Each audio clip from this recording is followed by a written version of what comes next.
اي نعم. انت تعرفني؟ هو ليش اكو واحد بالعالم ما يعرفك؟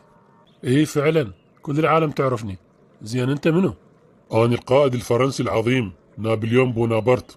ها نابليون، استريح استريح، الله جابك. أنا أشكرك أبو علاوي. الله بالخير.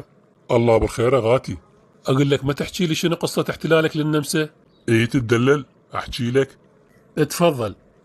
هاي أثناء اجتياح جيوشنا لأوروبا وصلنا حدود النمسا سنة 1809، فواجهنا مقاومة عنيفة من الجيش النمساوي بحيث قدروا يهزمونا وطيحوا حظنا. انا ابو علاوي، وش سويت؟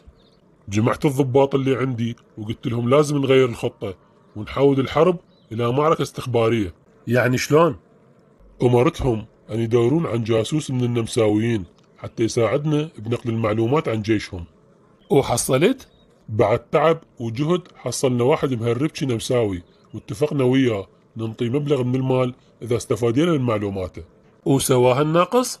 نعم، نقل لنا معلومات مهمة عن حجم القوة ونقاط الضعف عندهم، ودلانا على منطقة جبلية بها جيش ضعيف جدا. ايه، وبعدين؟ وكان أخذ لك جزء من الجيش وقدرنا نخترق الحدود ونقتحم المنطقة بسهولة. والجاسوس وين راح؟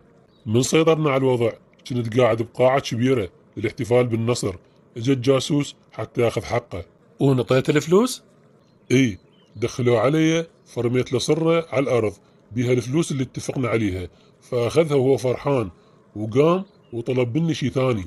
بس لا راد بعد منك فلوس؟ لا، قال سيدي يشرفني أن أصافح قائد عظيم مثلك. ايه، وش قلت له؟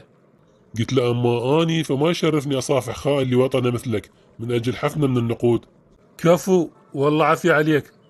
وكان لك ياخذ فلوسه ويروح، فاني بسقط عليه من ورا ظهره. والله يستاهل هذا السربوت. طبعا يستاهل. فالضباط تعجبوا من تصرفي، قالوا هذا الجاسوس كانت معلوماته سبب انتصارنا. ايه فعلا، لو ما هو لو يجي جد جدك ما تقبل نفسه. ايد اسمع، قلت لهم هذا مثل اللي يسرق من مال ابوه ويطعم الحرامية، فلا ابوه يسامحه ولا الحرامية يشكروه. والله صحيح. تعالوا شوف اللي عندنا يا نابليون، ياكلون من خيرات البلد وولائهم الغير دول.